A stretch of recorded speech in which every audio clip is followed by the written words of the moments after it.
Hello, everyone, and welcome to another exciting edition of the Texas State University Honors College Summer Reading Series. Tonight we have a special treat for you. It is the Wallpaper by Miranda Martinez. And a little bit of housekeeping before we start. The play runs about 45 minutes, so there's not going to be an intermission. After the play this evening, we are going to have a short Q&A session with the cast and the playwright. So we would like to invite you all to stick around for that. As the play is going, feel free to leave your comments, questions, anything like that in the chat, and then we'll address those in that Q&A session. Now I'd like to bring up the cast and crew to introduce themselves before we start tonight's reading. Cast, take it away. Hi, I'm Brenda Salas. I play Florence in this production. Hi, I'm Brandon Castillo. I'm playing John in this production. Hi, my name is Sydney Murray, and I am playing Iris.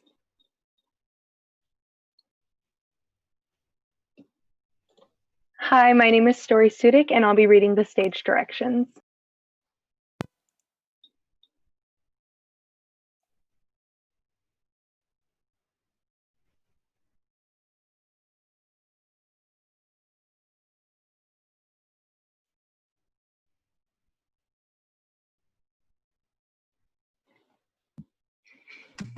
Sorry. Hi, I'm Miranda Martinez, and I am very excited to introduce my play, The Wallpaper.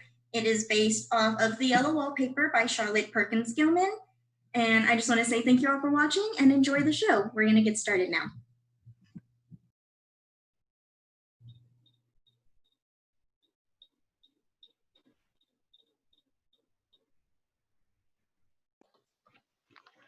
Wallpaper by Miranda E. Martinez, adapted from The Yellow Wallpaper by Charlotte Perkins Gilman. Act 1, Scene 1. Lights up.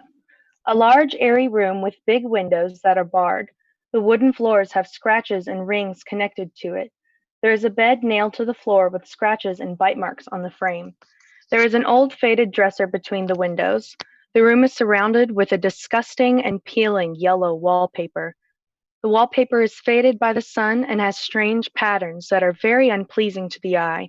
It's bulbous, yet floral, while never seeming to exactly match. Everything feels dated, but has no real sense of time. John and Florence enter the room. They also feel dated, and a little too proper. They wear traveling clothing carrying suitcases. John carries a briefcase. He is Florence's husband and doctor. Florence is immediately startled due to the old smell and odd wallpaper. This will be good for you. Why do I have to be all the way up here? Honey, this is the place to be. It doesn't seem like much right now, but this is the best room in the house for you. Look at all this space. This is what you need. Lots of sun, lots of space. Then you'll be fine in no time.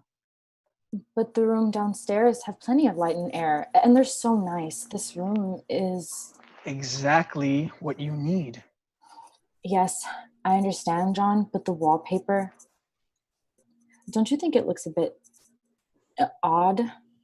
Oh, don't worry about that. I was actually going to have it redone, but I thought since we're only going to be here for a little bit, there was no use. Well, it wouldn't hurt. We have to focus on you and your health before you can see the baby again. The best thing for you to get better is air and exercise to enhance your well-being. So I could go outside. I could walk around the grounds, see the garden maybe. Go outside? You don't have the strength to be going outside and be out and about yet. But this room has plenty of light and air. Too much light for that awful wallpaper. What was that, dear? Nothing. Carry on. Oh, yes. I was saying you can be constantly absorbing all the air you need. Yes, I guess that makes sense. John unpacks Florence's suitcase, checking the contents as he goes. That's a good girl. Trust me, I'm your doctor. I know what's best for you. And the room is what is best for me. Yes, you must listen to me. I know what's right. Now, Florence, you have to stay in this room. I know how you like to get lost, especially when you're writing, which is why we'll have none of that here. But why, John? My darling, I can't risk losing you any more than I already have. I need you to do this for me, okay? Stay here, get better. If you're doing God knows what, who knows what will happen to you? Do you understand? Yes. Okay. I'll stay here. Good. I have to go to work now, but I'll be back tonight. Hey, this is our last chance, okay? I love you. I know it is. I love you too. John gives Florence a quick kiss and leaves.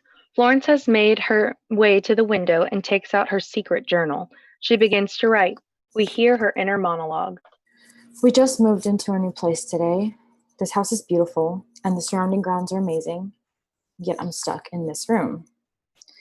In all honesty, I don't truly mind all the oddities in the room. If I'm going to be in here most days, at least I have interesting things around me to look at. As Florence continues to write, it seems as if the wallpaper starts to move behind her. Iris, the woman in the wallpaper, speaks as if only a whisper in Florence's ear. Interesting things around me to look at. Florence pauses, seeming to have heard something, but continues writing. The only thing that seems to bother me is the wallpaper. As Florence writes, Iris creeps along the floor of the wall closer and closer.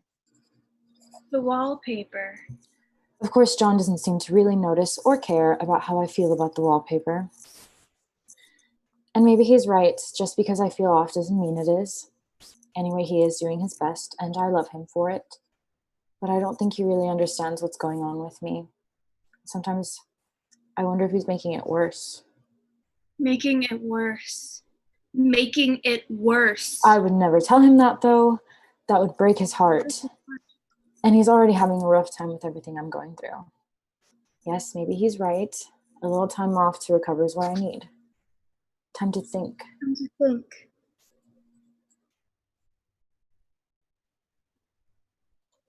Florence turns again to find nothing around her. Florence makes her way to the wall, ready to examine, but stops.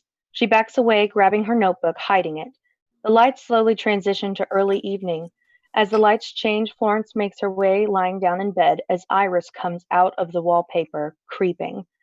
Iris creeps low to the ground, her shoulder close to the wall. She moves slowly, trying to be unnoticed. Florence is frozen in bed. Iris creeps around the room, past the bed, and back to the wallpaper. Florence sits up, still with fear. Blue out.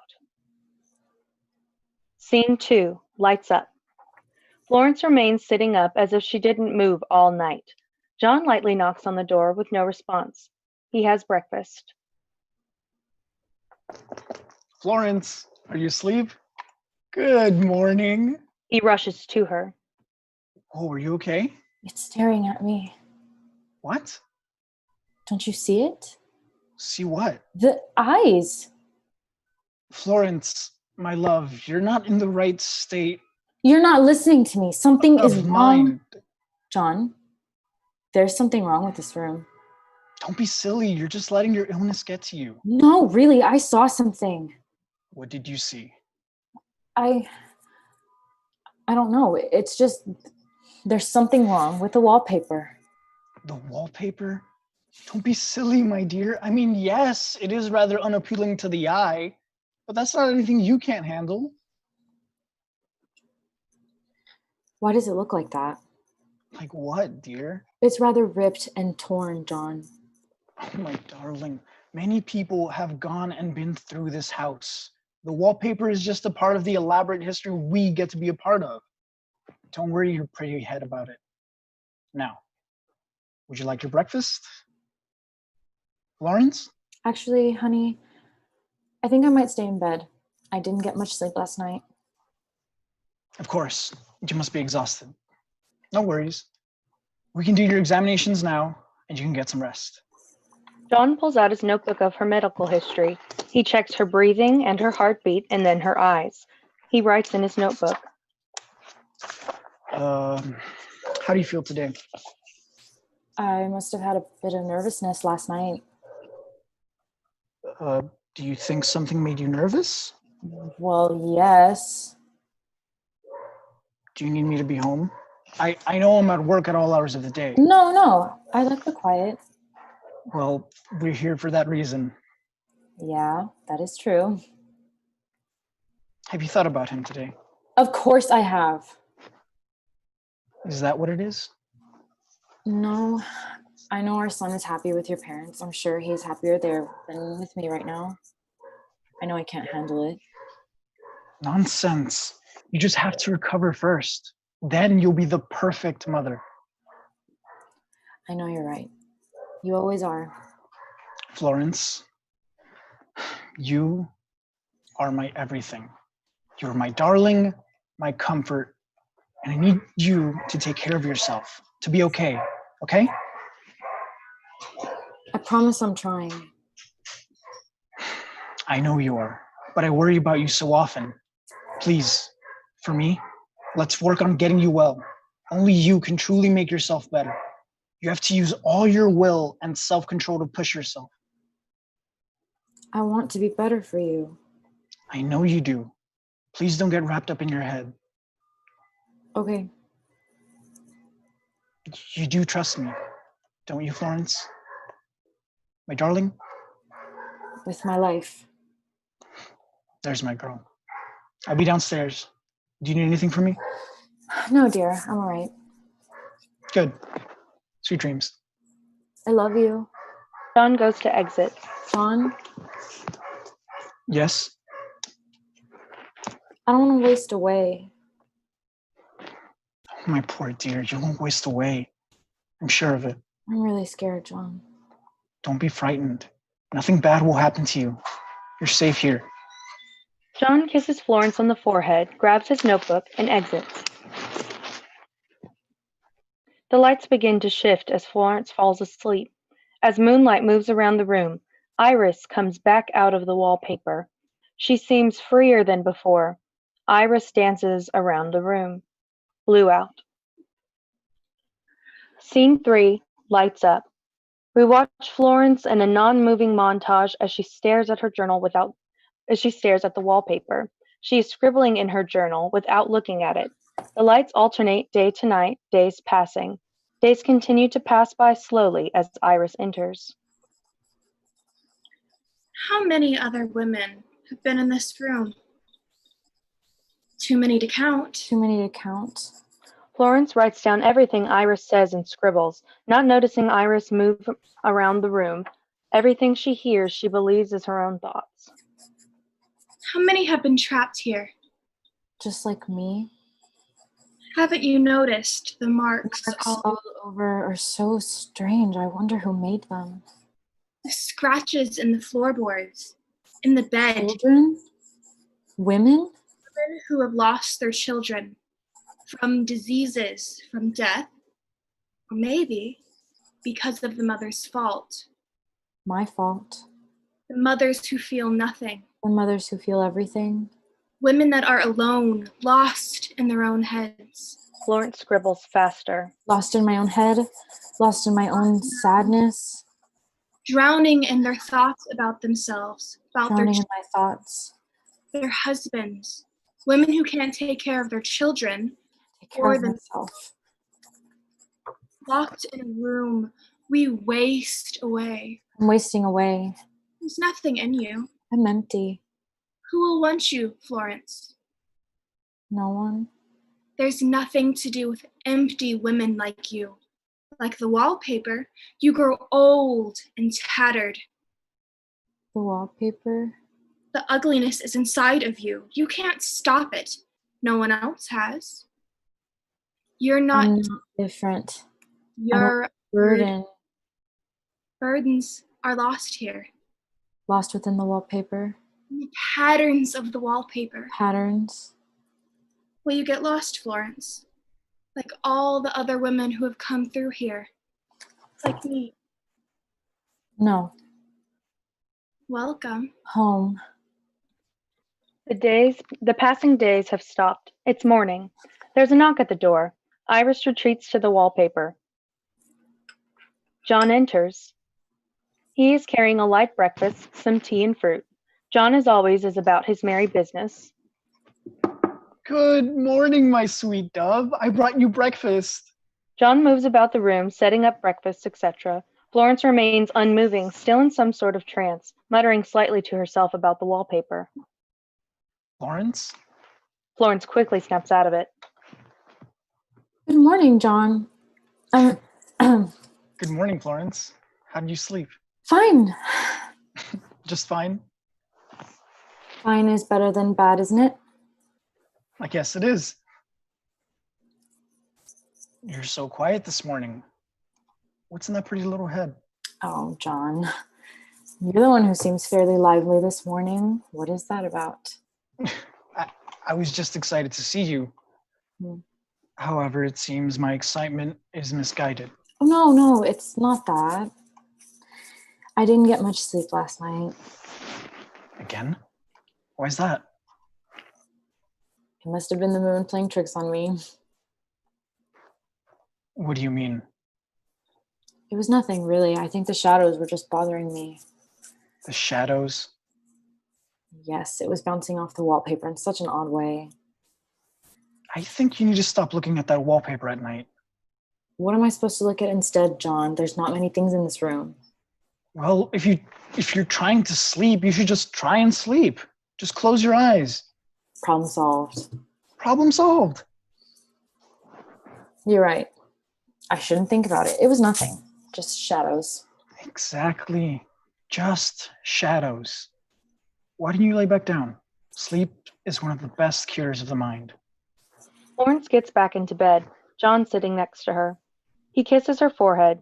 John gets up, ready to leave, and then sees her notebook. He pauses. Have you been writing? You're not supposed to be writing. What? How long have you been writing? What? How long have you been writing? It's just a few things. She takes the notebook from him. You're not supposed to be writing. It's not good for you. But John... What made you think this was gonna make you better? How does going against exactly what I say benefit you? I thought it would help. Nonsense. No, you didn't think, Florence. If you thought, you would listen to me. Don't you want to see our son? Of course I do. Do you? Because this shows me you're not trying. I am trying. Writing does something to your head. It makes you lose all your senses. I have my senses. No wonder you're becoming unhinged. You've been letting your poor mind wander. Well, I have to do something. You have to get better. John stares at the notebook. Wait, John. That's enough. John grabs it. John. No. This is Stop. what's Please best. stop. This is what's best for you. You're gonna get out of control. I can handle it, John. If you could handle it, we wouldn't be here. John, please give it back. Please? It's almost as if you want to be sick. I can't believe you. I don't. Well, you are, and you're only making it worse. John tears a page out from her notebook. What is this? These are scribbles. This is nothing. It's not nothing. It is. John pulls a lighter out from his pants. No. Florence moves to grab the notebook, but is no real match for John. John lights the remaining pages on fire. She cries out. John quickly puts out the flames. Florence goes to the leftover notebook. She sobs. John falls on the ground next to her. I'm so sorry. Don't talk to me. He goes to hug her. She pulls away. Florence. She moves farther away from him, but he stays close. She continues to cry as John hugs her successfully. I'm sorry. Please forgive me. It's for what's best. I promise. I love you. John goes to leave, stopping to look at the wallpaper. Florence remains on the floor. Everything I do it for you. For us. I love you. He looks back at Florence. then at the wallpaper, slightly uncomfortable by it, but ignores it and exits. Scene 4. Florence stays on the floor as the lights shift. Days start to pass again, but quicker. It stops. It's evening. Florence finally gets up. I'll see you again. Florence starts to peel off small sections of the wallpaper. Are you in there? She peels small pieces. Will you come out today? You can come out. It's okay. I already saw you. Florence, getting restless, peels off bigger strips of the wallpaper. I said you can come out.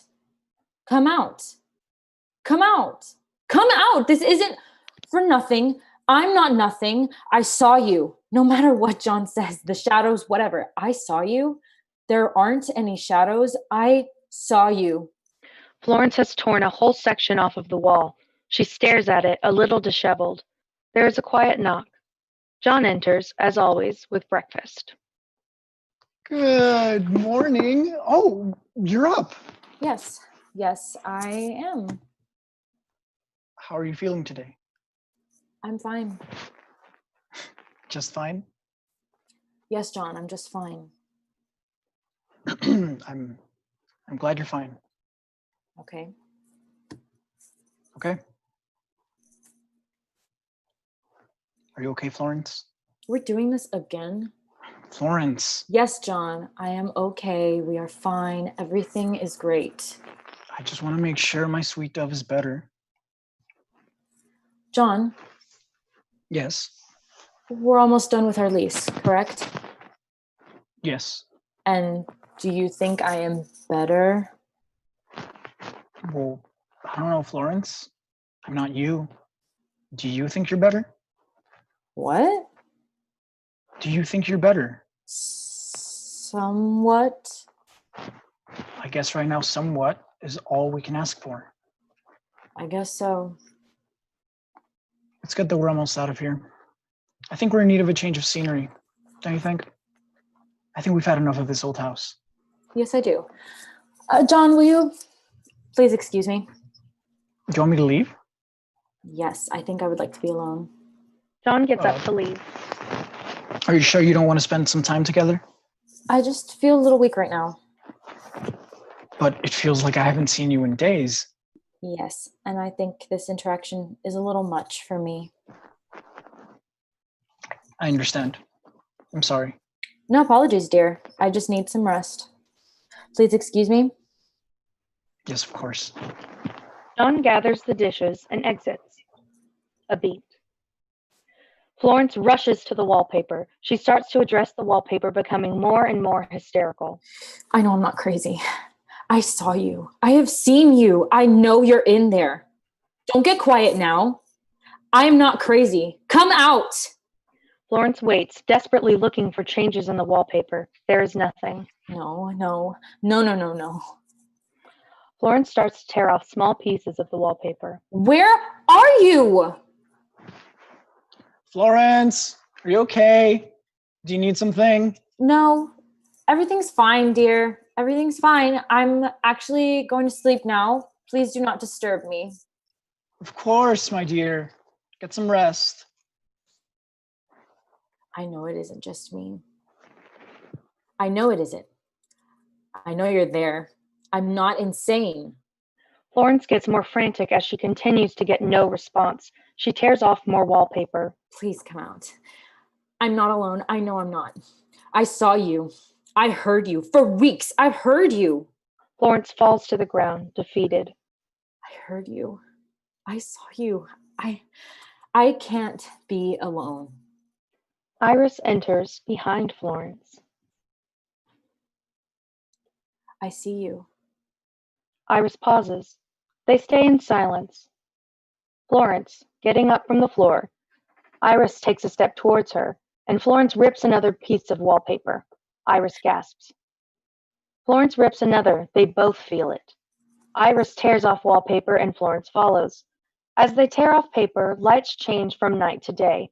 By morning, Iris and Florence have torn off half of the room up as high as their heads. Iris exits, Florence never seeing her. She sits, exhausted.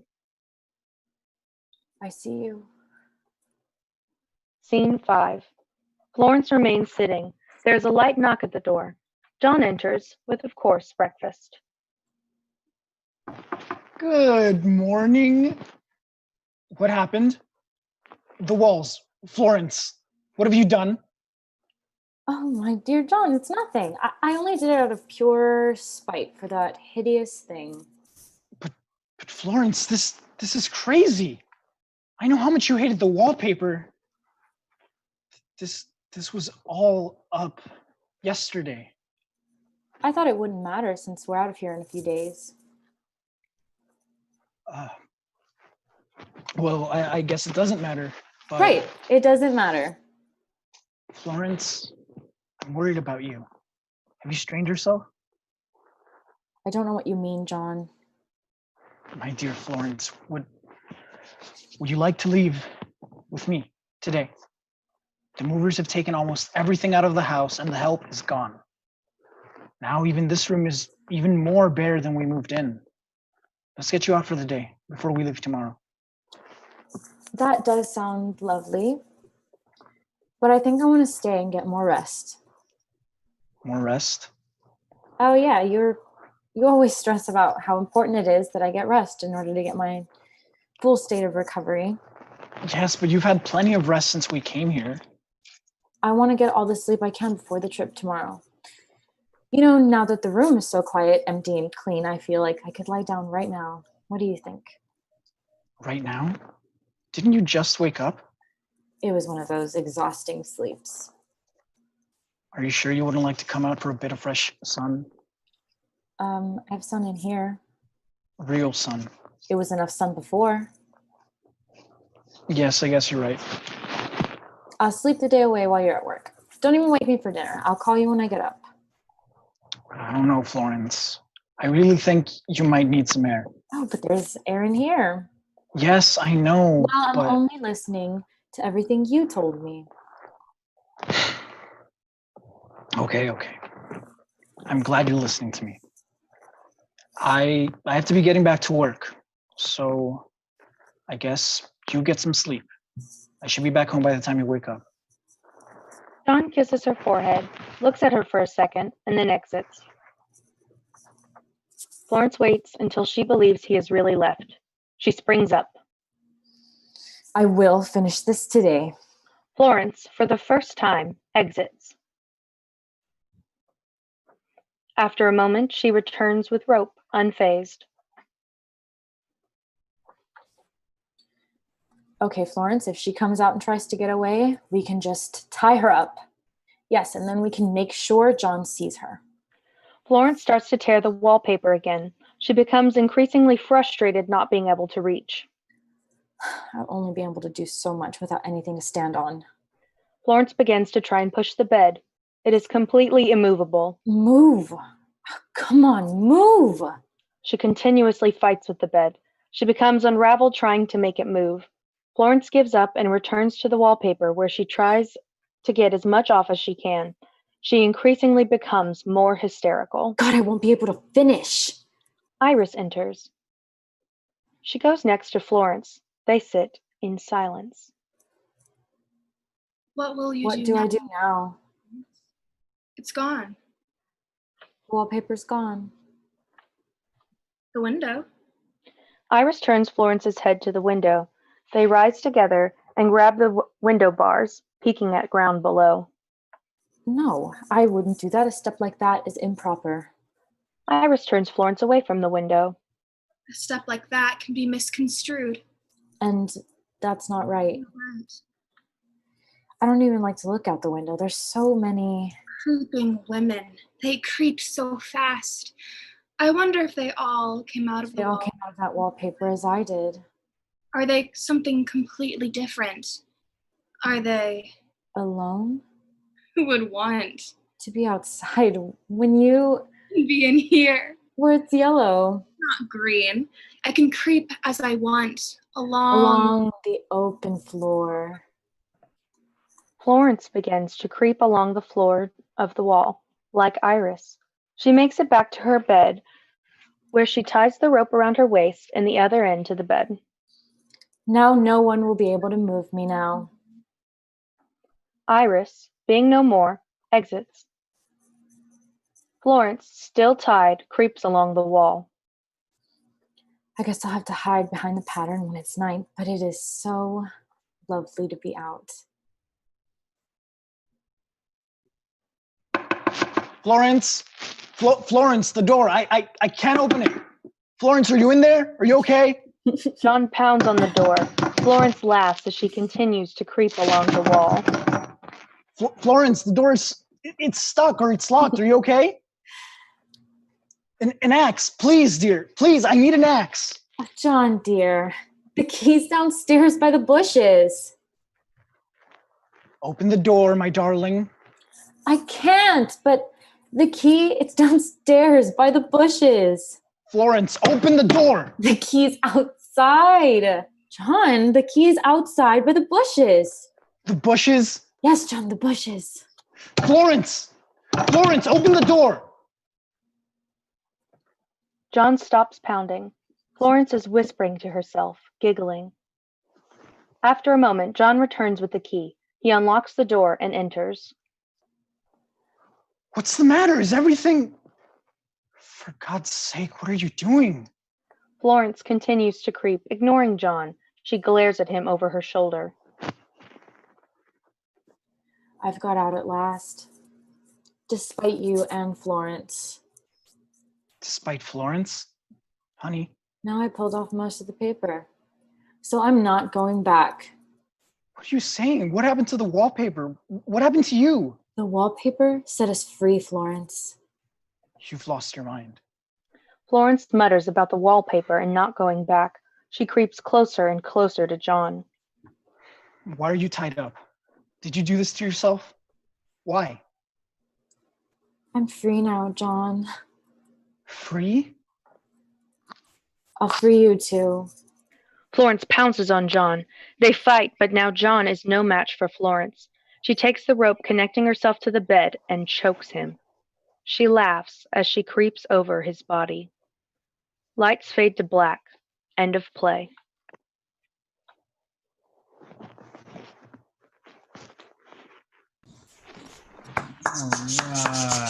All right. Wow. So thank you again, cast, for bringing life to those characters and to Miranda's piece. Thank you everyone for coming and checking out. So now we will enter the Q&A portion, and this is a chance for Miranda to sort of field some questions, sort of think about some things as she approaches her next draft. Because if I'm not mistaken, Miranda, this is the first time you've heard the entire thing, right, aloud. Yes. In one sitting, yeah. So I'd like to start. I have a question for you, and I just really want to know if you could share with us sort of your impetus for like why this play, and why this adaptation. So what was it that led you to write this piece? Yeah, immediately whenever we were in your class last semester and we had to pick a short story, my first instinct immediately was Wallpaper. And it was my immediate first thought, and I couldn't stop thinking about it purely just because I couldn't get over sort of what isolation does to the main character of that story and what that sort of does to her. And then I also couldn't let go of the thought of what if the wallpaper was a person and how would that affect the story? And so that was really just everything I was really clinging to in the beginning that sort of let all of this happen. Thank you. Yeah, no, I mean, I think it's a fantastic adaptation, and one that's even more poignant now, and it's crazy. I mean, you wrote this well before, do you know what I mean? Yeah, no intention. Yeah, you didn't predict any of this. Do you know what I mean? You had no idea. Great. So in you know what I mean, adapting a story that is so well known, you know what I mean, that is so popular and things like that. I'd like to kind of ask some questions to the cast. Namely, I mean, I'd like to start with Brenda. I mean, in portraying Florence, what was that like? Sort of tackling a very popular literary character in a dramatic way. I actually was kind of I didn't know how to approach it, and I remember I talked to Miranda about it. We exchanged different ideas. Obviously, I don't know what postpartum depression is like, but I do know what isolation is like now. So I just kind of took that, ran with it, and then I tried to understand how she felt, feeling powerless, but not her situation, her circumstances, making her limited, I guess, in the say that she got in the choices that were being made for her, like where she was staying, what she was eating, what she could or couldn't do. That was something that I could understand easier than the postpartum depression part. So I did struggle. I did have a little bit of a not tough time, but it was a lot of thinking that was put behind that, and a lot of talking with Miranda and us just trying to figure it out little by little. Yeah, no, thank you. Yeah, no, it's evident the work that was put into bringing that character to life. Brandon, sort of this similar question, portraying John, who is, you want him to be more than a bastard, but I mean what did you find any ways that you were able to humanize him, to sort of I guess empathize to this character? Well, the first day of rehearsals with Miranda, whenever we were reading it, like we were just going through the script or whatever, she kind of mentioned to me that this man is, well, obviously he's smart, but he's kind of dumb. And I kind of played with that, because what he's doing is he thinks his things are good intent, like he does his things with good intentions. So he doesn't realize what he's doing is damaging. So he's like, hey, I'm helping my wife. Good morning, I brought breakfast, so he's always all cheery, all whatever. So he doesn't seem, in his head, he's doing the right thing. He's being a good person. But like, it's not very effective, like he's not helping his wife in any way that he thinks he is. And so it's really hard to do that in a way where you make this character seem human. You understand? Oh, like story right now, she just said the greatest villain is a villain who, let's see. She said the greatest villains don't realize they're villains. Boom. So yeah, that's that honestly way better said than I could have ever put it. So yeah. No, you were doing a great job, man. Thank you. Yeah, and I mean it's a very interesting and fascinating relationship, and I know Miranda, this is a one act, because it had to be for class, but I think moving forward, I have so many questions just sort of about that relationship, and where we pick up, what I mean, with them, what sort of history we can get delivered to us as audience members, that would maybe sort of contextualize this relationship and add this sort of sense of loss, because I mean it's a big loss at the end, you know what I mean, because John gets, and yeah, I wonder, I don't know if you had any plans, like, so because this relationship is so fascinating and where we're picking it up. If you had any intentions of sort of elaborating on the good times of, what I mean, that relationship, what I mean, had the happy memories, the things that they're holding on to, you know what I mean? Because I mean, I think for me, a big question that I had is like, why does Florence, you know what I mean? Like, why does she just listen to him? And I don't know, Miranda, if you can elaborate on that now, or anything that you might have picked up on about this play's development. Yeah, for sure. I was definitely having a lot of thoughts, particularly over this weekend, over what's happening after this sort of thing, because this is the one act, and I was just I kept, during rehearsals, I just kept having the thoughts of, it seems so quick yet so long, and it's because there's so much stuff packed into it in such a short amount of time. And I was just thinking about like, what would it be like if we really gave all the things that happened enough time that they needed? Because I know that was a lot of things that we used to talk about when going over it, of trying to elongate these moments. And so I've definitely thought a lot about Florence's and John's relationship, and a lot about how, because I feel bad about it, but I do have a very tender place in my heart for John, and I don't know why. I think it's because he is doing his best, and I think I see that in him.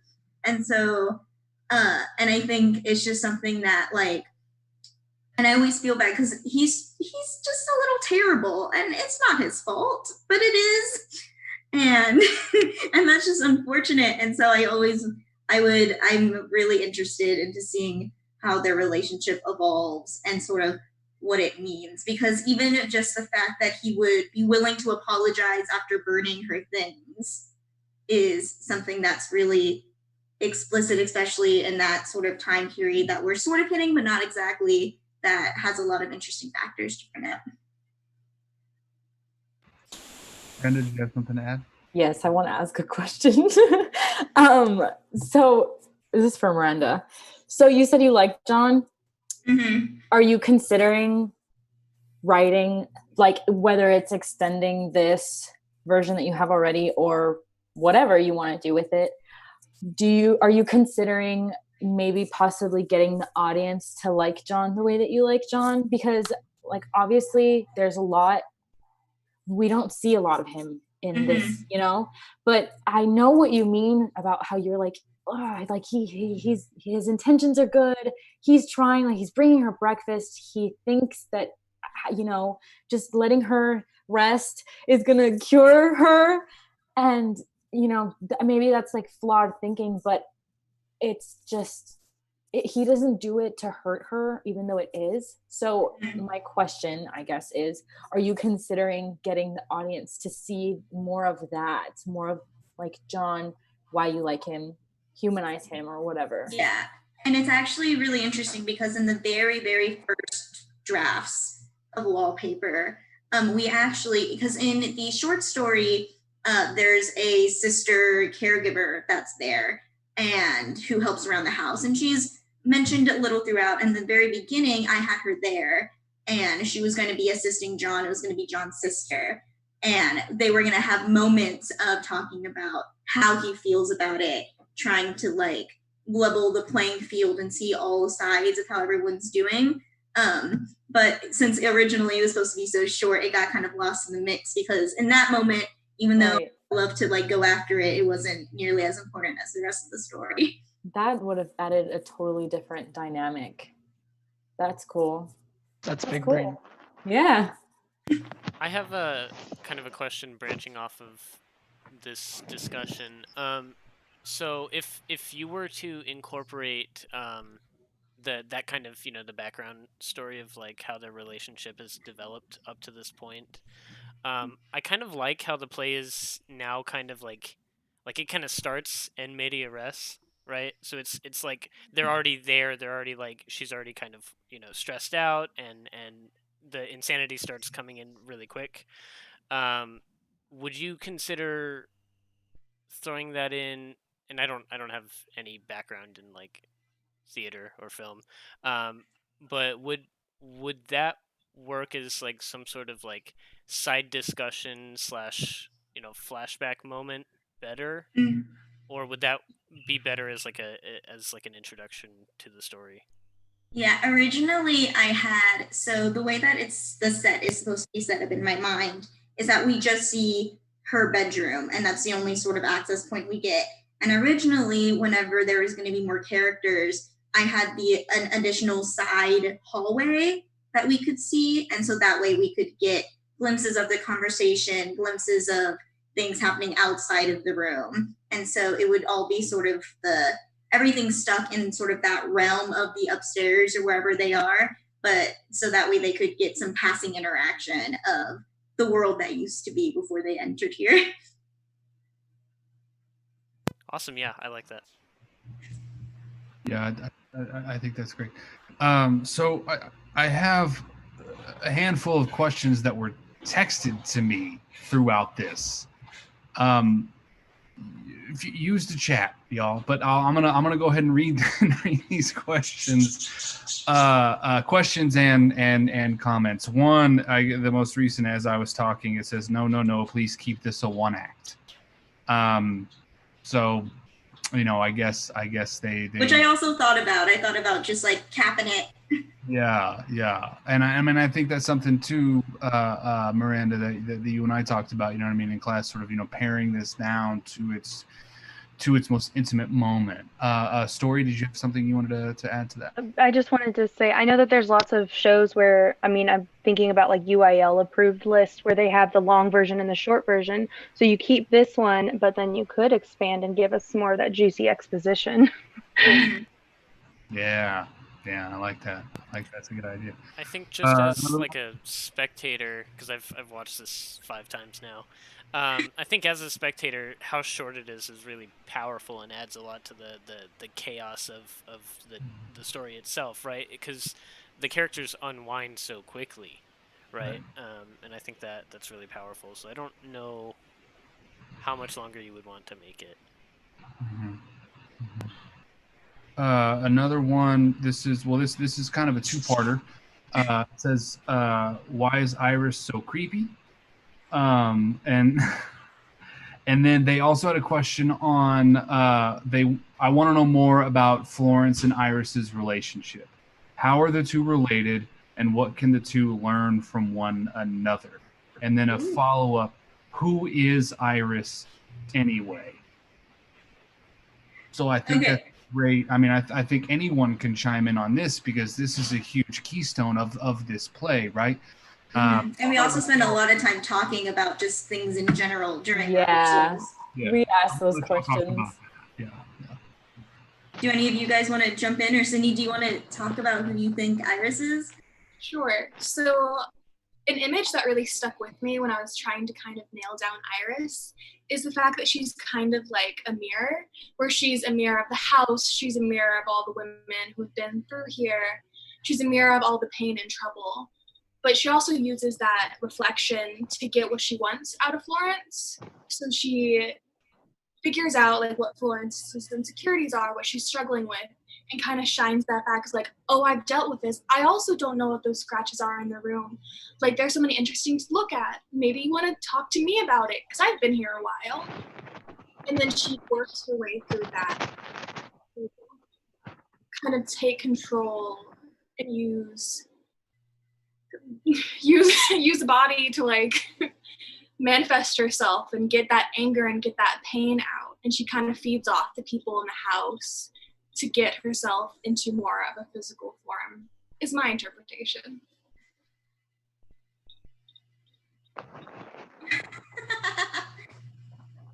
Brandon, Todd. Me? Yeah. Oh, okay. So I was talking to my sister about this a while ago because she loves this story a lot. And then like we were talking about like obviously the short story. And she was like, that's her reflection, right? And I was like, what? She's like, yeah, it's her reflection from the window. And I was like, you're kidding me, right? Like, you're not just theorizing this. Like, is this like canon? And she was like, that's what I think. Like it's her reflection from the mirror. She says she's gonna tie this spirit up, and then she ends up tying herself up to the bed. Like, who else could it be? And then my whole world collapsed because the dots connected so perfectly. It's just herself. But then there's also that one part where Florence talks about, because Iris points her to the window, and then Florence was like, I don't like looking at the window. There are so many creepy ladies. There's so many creeping women. And I was like, that makes sense. That Also, Yes. she uses the shadows a lot. Like any shadow would just be her shadow. That's true. Yeah, in the short story, there's a lot of multiple things peppered in, and it's mostly letting itself that like, and also a part of it has lent itself that there is that any person that in the story, they think her name is Jenny, but technically she's never named. Or Jane, her name's Jane, and then she's never actually named. But it's theorized that everything she sees except for her husband is actually just all in her mind, just a reflection and all the things that are around her. But for me, I wanted to see how Iris would be if she was her own person. And for me, Iris really just is sort of collectively, and also why she is so creepy is because she's so collectively every woman or child or anyone who has been in this room and has just collected all of, like how Cindy said, all the pain and the trauma, but also she feeds off of it, and she wants to collect more people. And so seeing Florence as such a weak target, she knows that she can take her down and have another person to her collection. So it's kind of a little bit of everything. I'm trying to think if did we miss any of the questions? No, I think that was that was great. Thank y'all. Some more comments here. One praising the stage directions reader. And I think stage directions did a great job of keeping us in the world of the play while also honoring the source material. So I think that's something, I guess, Story, if you wanted to comment on that a little bit, sort of, what your experience with the source material, what was it like, bringing that world to life? Because I always tell, my students and colleagues alike that, the stage, these readings, they live and die on the stage directions reader. So if you want to comment on that a little bit, I think that'd be great. Yeah.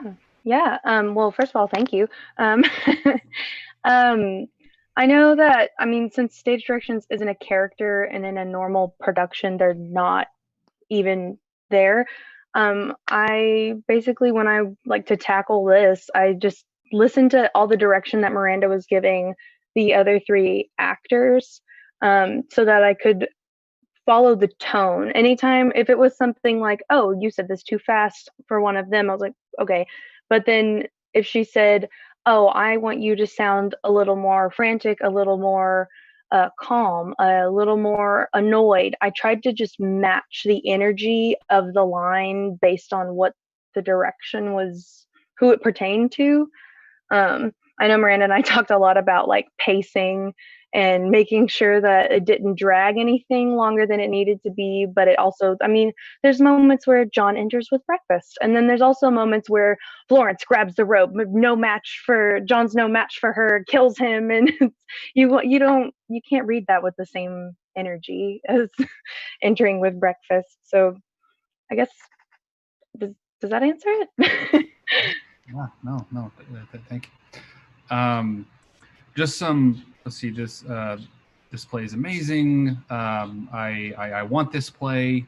Your students are incredible. They are. Thank you. And then, here's one. This is kind of a bomb. What would this play look like without John? I'm not saying you have to answer that. A much quicker descent into madness. Yeah. Or would she have ended up in the room at all? Or maybe not. Because Florence would be great. She wouldn't have a kid. She wanted to write, her writing was keeping her sane. John kept her from that. She wanted to go outside, get real sunlight. He wouldn't let her. And then whenever he was like trying to he clearly saw her spiraling and he was like, let's go outside. She was like, no, you said it was fine. So this is fine. And this is my world now. And she didn't come to that conclusion on her own. She did that. She started thinking that way because John told her to think that way. She would have never touched that room. Yeah, I don't think she's the one that signed that lease. Like, ew, this is not on that lease. Nasty. Let's get it redone. Like, she would have gotten the wallpaper redone. She has the means to. There would have been probably a happier ending for Florence, I think, if John hadn't been there. Yeah, because she wouldn't have had a baby like Brandon said, and so she wouldn't have postpartum depression. Well, I was like, honestly, she should have dropped him 5 years ago. Yeah. It's mathematics. And it would have just been like if she were still for some reason at that place, if she still had her baby or whatever. But if she had just taken this as me personally, I have to take an outing. I have to go on this sort Writer's of retreat. Yeah, like a writer's retreat by myself. I need time to myself. I'm depressed and I want to see my baby again. And I need to do this my way. I can't have my doctor, because yeah, that's her husband, but it's also her doctor. And she can't have her doctor telling her what to do or how to heal, when healing is a different process for everybody. Also, Yeah, they don't let doctors with personal connections do that. That's weird. Sketch. Yeah, I think John as a character is very important to just driving her spiral. Just in his attempts to help her his way, that adds a lot to the character's descent. And I think if the story was the same, just like without John, like she's still in the room and everything, I think there would be some extent to that madness and whatever power Iris's character has over that room, but I don't think it would be the same without his helpfulness. He's a catalyst. Yeah, to add on to that point, if the play is like the same, but we never actually, as the audience, see John, I think we lose our footing in reality, and Florence becomes a completely like unrealistic narrator, and so we don't know if she's telling the truth or not, because we'll lose that footing. Like, here's a third party who's maybe not crazy. Yeah, and also I feel like that would make Florence and Iris sort of the same, because then we wouldn't know like what world we're in, whose world we're in. Yeah, I definitely had a thought about like what would happen if he just like he was in the story but just not there in general, like we just didn't see him. And I played with that thought for a second, but I just like in my head he is just such a catalyst for her, and it's just like I don't know. I can, because we definitely, me and Story were talking about like what would happen if it was like a virtual world and he just had to be, coronavirus world where you have to be separated at all times, but you still have to take care of each other, and like how that would look. And it was definitely bring a lot of interesting keys into the story. But I also think it's really important for him to be there just because he is a mess of it all. And me and my boyfriend were talking about it earlier because he was saying that John is really the only sense of real world that she gets, and it's almost like a relief for her. Like he, in his own way, is her relief from the madness that is Iris and the room. And so seeing him, she is put back into the real world again and then put back away, and it's just sort of the deciding of what would she prefer and what would be better, but he offers that for her. I also think he kind of serves as a reminder of the baby and their life at home, and like her, her whatever sense of duty she has to the child or the family, and her need to get better as John is urging her on to do. So I think his being there, his presence, kind of reminds her of the urgency of it. And when you're reminded of the urgency while you're depressed, it makes you even more depressed and not want to deal with the thing that's causing your stress, right? Very well said. So there you go. The question asker. They just mic out on you. You know what I mean? So very good. So I'd like to before we get to, because I think Connor, we have some comments on the YouTube chat. We don't have any questions, but we have 2 people left many applause, and we have a comment that says you're a great actress, Brenda. And then we had a question that was redacted. It was about the characters, and I think we answered it before we got to address questions, so that's why they redacted it or retracted it. Cool. Well, I mean, cast, do y'all have any questions for Miranda as she goes into this next draft? I mean, I'm sure y'all might have talked ad nauseum. The story, what do you got? I know, like it says in the script, and we talked about it as a group, that the show, it's supposed to have that dated feel. It says right there in the beginning that things feel dated. But, and kind of going off a discussion that we had the other day, Miranda, how modern, I guess, do you think that this show could be taken? Because the idea, like, there's older implications with John being the doctor and thinking that rest and this room and isolation is going to help her problems. But how modern do you think, that this show could be produced? Yeah, Designed, I guess is the better word. I was definitely thinking about it, and I think you could definitely decade it. You could put 80s, 70s and try to maneuver it that way. And even I could definitely see say the book is swapped for a cell phone. Originally you had mentioned when we were talking about it a webcam, but it could be a cell phone or something for the vlogging. But I think in my writer's heart of hearts that I would I think the story and its sort of urgency and all of the things that make it what it is because it has that old creepy feeling. That's sort of because I specifically had it written that it's a time without time, or that it feels there is no time, because it should be worldless but yet feel just so old and antiquated, even though you can't particularly pin what it is. Very Victorian Gothic. But yeah, so that makes sense. I have just a comment from a friend that watched the live stream. My friend Zach Masso, he commented on there also, and he texted me, and he really liked the ending. He thought it was great. He said, "I read the Yellow Wallpaper in school. All for you too." He really liked that line. He said, "I loved it, and even though I read the wallpaper, I was legit scared when Sydney first popped up because I turned my head for a few seconds and she was there."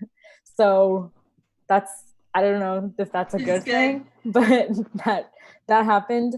And he said that he would love to see the ending of your play staged. And he said if you can also find a way to tell Miranda that she's amazing. And I think it worked out really well over Zoom, but he really did want the Dr. Death rope scene. He wanted me to let you know, so I'm just relaying the message. Yeah, for sure. I feel that. I wish we could. The visceral image, that's just insane. And also just actually, because I mean, physically, you couldn't see a lot of her spiraling, but I feel like if it were staged and you had an actor really embodying that, I think that would have been it's a super movement heavy show that didn't even barely get touched on. It could have totally been choreographed really cool. Think how creepy Iris can be when she actually gets to creep. Or costumes and lighting. Yeah, lighting. I'm gonna be quiet. With the gross yellow. Oh, it could really creep people out, probably. Yellow, but then the moonlight through the windows and the shadows. Then the green muckiness of it. It could be so. Brandon, do you have a question? Oh yeah, I was gonna say, I feel like the more modern you try to make this show, the more of a shitty person you have to make John. Yeah.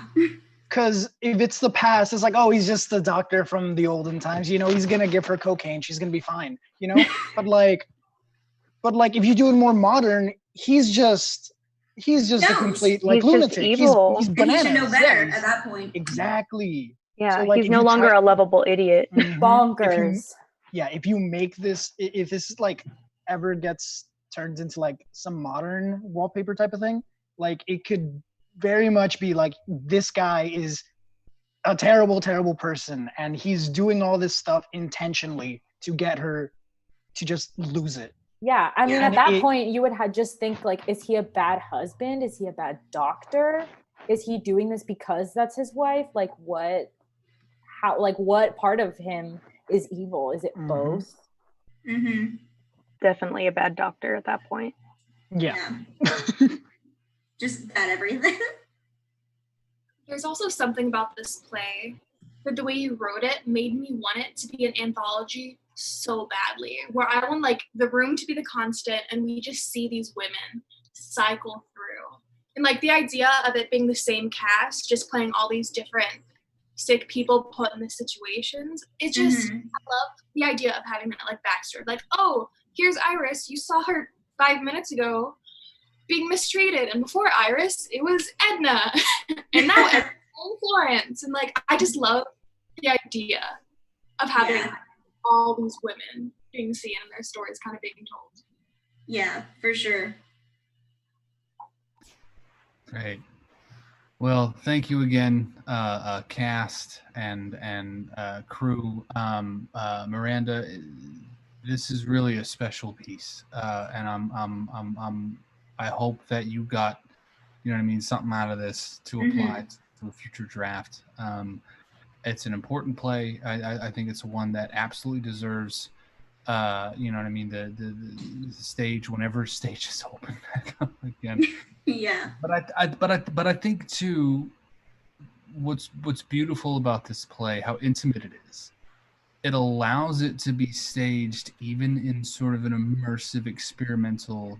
You know what I mean? Where, like I like to tell my students and colleagues and stuff. I mean, you know, yeah, you can lean on, oh, this is a scary time for theater, which it's viable, but it's also exciting.